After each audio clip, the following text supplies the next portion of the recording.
in the episode. Yeah, I totally missed that connection. So shame on me and shame on the listeners for not putting two and two together there. But Boyd and Ava arrive home after finding out about the pig. And Boyd tells Earl to escort Ava home, tells her to start packing because it's time to get out. Boyd's made the decision that, hey, you know what? We need to get some money together to get out of town, and then we need to bail. This is over. He's still hoping to hit the safe, right? He still wants to get that money if he can. But if that is proving to be difficult to impossible, he seems to be ready to take off if he needs to. And he gives her phone back and says, hey, this is our only lifeline to Raylan. We've got to coordinate our communications. We can't screw this up because it's something we can only do one time. We can't screw it up. And so Earl and Ava head home, and they find Walker in the house when they arrive home, and Walker takes them hostage. And we'll talk a little bit more about what happens and how that plays out here in a minute. In the meantime, Raylan's meeting with the Undertaker is interrupted when Tim arrives, and Tim has what I consider to be a very valid question about naming conventions in Harlan County. And I have a clip. Happened to your lawn. Did I interrupt a goat sacrifice? Tim, what's up? Oh, leads on Walker's movements are coming from conflicting sources. I petitioned Rachel, I come back down, regroup the teams, reevaluate the leads. Dude, what happened to your lawn? Good, so you're gonna work out of here. Good. You can watch the place while I'm gone. Are you heading out? Mm-hmm. Well, be a peach and run down an eyewitness out in London. Saw a suspicious character on her lawn. I ain't working the manhunt. Your 24 hours on the fainting couch are done. I'm back to work. I just ain't looking for Walker. Does that have anything to do with him? No, a lead I came up with on my own. Unrelated to the Walker thing? Zachariah Randolph. Let me guess, local boy. How come no one down here is ever named Steve or Justin? Ava's kin, her maiden name being Randolph. Practical question, when can I tell Acting Chief Brooks to expect you back on job number 1? Getting Boyd Crowder is job number 1.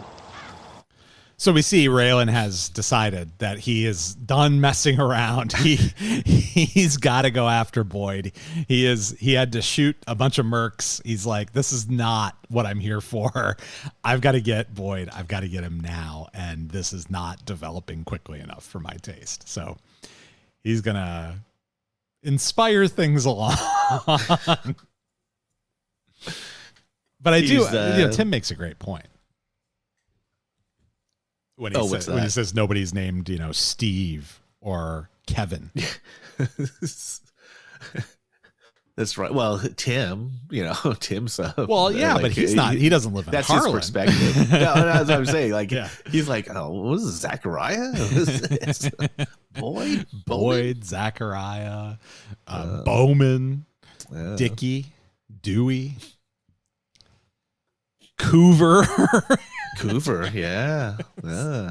There's definitely no normal kind of named people here. Even Shelby, Shelby's not a normal first name. Yeah. It's a weird first name. No offense if your name is Shelby. I didn't call you abnormal. Sorry, I shouldn't use the word normal. It's not a common first name, I would say. It's like, in The Wire, like everybody had like their side name, right? Oh, yeah. Yeah. They had their real name and then their nickname, their street name. Fat Face Rick is my favorite. Old Face Andre, I like. Yeah. Because he does look old. He's so funny. He does, yeah. I'm in season 4 right now, actually. Speaking of Old Face Andre, you're rewatching? I'm like, yeah, I'm keeping up with again another podcast that I will recommend. Pod Yourself A is the podcast, and it's Pod Yourself The Wire. Right now, they've done all the seasons up to this point. They're about to wrap up season 4. And it's very entertaining. It's the Frogcast guys, Vince Mancini and oh geez, why can't I remember? Matt Lieb. So yeah, they're great. Well, that's cool that they're still doing that. Yeah. They did The Sopranos. Now they're doing The Wire, and who knows what they're going to do next? But if it's a show I like, I'm going to continue listening. Yeah, Pod Yourself a Gun or Pod Yourself The Wire. It's all the same feed, same podcast. Yeah. That's cool. So. And check out their Patreon too. I know those guys. You know, they don't have day jobs, so you gotta help them out. They put out some really, really quality content, and you should support them. So. All right, let's see. Boyd. So speaking of Zachariah, Boyd has a conversation with Zachariah because Zachariah is down in the mine. He's packing his shit up. He's like, I'm done. You know, the pig's dead. This job is over for me. Boyd correctly identifies that as manipulation. And asks Zachariah, okay, what's the number? Like, how much more are you trying to take me for? And Zachariah's like, all right, 10 would do it. And Boyd says, I'll give you 5, and that's it. And then he says, and by the way, you got 2 days. We got to get there in 2 days. The clock is ticking. And Zachariah says, well, that means it's dynamite time, baby. So Boyd authorizes him to go ahead and use the dynamite. Raylan then pays him a visit, and there's a giant box of dynamite sitting there when Raylan shows up, and he interviews Zachariah a little bit. Then they get in a little bit of a fight, and Raylan just barely edges out the alcoholic coal miner old man in the fight, and finds the box of dynamite. And you know what he does? He covers it back up and says, okay, I'm not going to take you in, because he wants things to move along. He's not exactly sure what they're doing with that dynamite yet, but he knows they're not blowing someone up. And so he says, you know what? That's fine. Let's go. Let's get this money. Let's get this show on the road. I want to go to Florida. Who can blame him? Winter is coming, as they say. It's funny that they, Raylan's always walking into, like places like that, right? Like, I just had a note here that compared to Idris Elba's character, where he like, have you seen that video where he's like, "Oh, shut the door." The video. No, I don't think. Oh, there's this there's this thing that like every like when somebody's leaving the office on The Wire, I'm talking about. Okay. He's like, shut the door. Like so that you should be shutting doors and locking the doors when people see. exit the room. You can't just be doing stuff out in the open. Exactly. Like yeah, just in an open barn without a door. He just covers it with a tarp that's on a table. Like, oh, that's subterfuge. How does the wolf say it? If John Q. Law starts sticking his snout in the car, the subterfuge won't last. It won't last. Yeah. But to be fair, it's tough to cover the blood stain when somebody's head gets blown. Yeah, exactly. It's like, what happened in here? Oh, a watermelon exploded. Yeah. So Raylan is ready to encourage this effort to encourage this effort to take the money. He's tired of waiting. And while this is going on, Ava is at home stitching up Markham, and he has an offer he wants to make.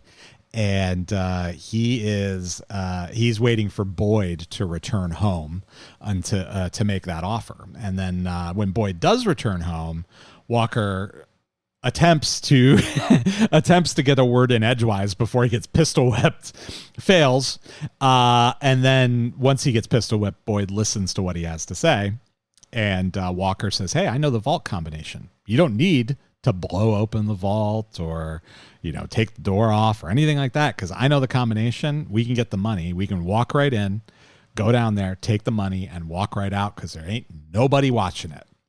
And because all the other guys are dead or gone." Yeah. And it's a pretty compelling invite. Boyd's in. And so, while they're sort of figuring out their plans and what they're going to do, Raylan eventually shows up, and much to your point, Raylan shows up right as they're in the midst of like serious criminal activity, and he's just salivating, just ready. And so we'll get to that in a second here. I want to talk a little bit about the Markham interaction first, but But and can I just mention that Ava looked phenomenal in her "Say Goodbye to These" shirt. Oh yeah, and her because she had to take her whatever shirt she had over her tank top on to stitch up Walker. Somehow this white tank top that's got the boobies out on display, not a drop of blood anywhere on her from stitching up this guy's gunshot wound. With no gloves on. Pristine. Yep. Pristine white boobies. Yep. Yeah. Well, she probably had an apron. You know, it was her kitchen, right? Yeah. She put an apron over it. Ty was worried about that, so he hit it too. Yeah. That's right. He's like... along with the cutlery and the guns. Yes. What he didn't know is that he should have hid the frying pans. Oh, I know. based on precedent. Right. Ask Devil how that goes. Yeah, that's right. So let's catch up a little bit on some stuff that's happened with Catherine Hale and Wynn while these other things are going on here, right? So Catherine Hale shows up to Wynn's hotel suite at 9:30 in the morning to have a conversation about who the rat is. And I'm going to play a clip of this first, and then we'll talk a little bit about it. Is there any ice? Mikey, when was the last time you went to the dry cleaners? I don't have a single clean shirt that goes with these pants. Thought I went Tuesday. Well, I don't have a lot of time. I'm playing tennis with my shithead sister-in-law. It'll be the fall of Saigon if I'm late. Where do you play? We should play doubles sometime. Dated a tennis pro for a while. I'll go to the cleaners. you want proof Markham's the rat? This is it? Do you remember a gentleman by the name of Gordon Keith? Maybe, Beard wouldn't shut up about Lee Harvey Oswald. That's the one. Yeah, it kind of wheels off, if I remember. If you read that file, you may also remember his weapon of choice is a shotgun. Simon Poole. The U.S. attorney. Yes, shotgunned in the street. Yeah, the feds keep trying to put that one on me. The world's an unjust place, Catherine. All right, so this indicts Avery how? I'm getting to that. 2 days after your husband was put in lockup, the aforementioned Gordon Keith was picked up for shoplifting a bottle of vodka. I happen to know Gordon Keith is not a vodka man. 2 days after Gordon's arrest, your husband is found dead in his cell. Then, and only then, does Gordon Keith make bail. When? Didn't Gordon Keith work for you? He worked with me. He worked for Avery Markham. And now? And now, well, now he's dead. Convenient. Occupational hazard. Well, I will read the file. I hope it carries more weight than that rock on your finger. You know, Avery's getting sick of this mess in Harlan. His men all dead, the place crawling with marshals now. I was unable to reach Boyd last night, but when last we spoke, he was well aware of the urgency of the situation. Yeah, then again, if he doesn't get it in time, maybe it's not the end of the world. Oh? I marry Avery. We take his money a year from now, 2 years from now. It doesn't really matter. I'll have access to his entire bank account. Seems like I'm a third wheel in that scenario. I wouldn't be too anxious, Wynn. I'm just thinking out loud. So, a little bit of love from Wynn for Catherine there. Hey, we might have a good way to prove here that that Markham's the rat, which was inspired because, you know, Markham sort of accused Catherine of being the rat in the last episode or 2 episodes ago when he proposed. And, you know, Catherine now is kind of second guessing herself as to whether or not Avery was the rat after all. And I love there's a few things that went on in this clip that I really enjoyed. First was Mikey just being a complete jackass, right? Like, oh, he loves the Glock, he says. And then he's like, oh, we should play doubles. And the look that Catherine gives him after he interjects into the conversation is just like, hey, you are not part of this conversation, friend. You need to shut up. Mikey, you know, yeah, if you miss 100% of the shots you don't take. That's exactly right. Mikey from Justified, Michael Scott, Michael Jordan. So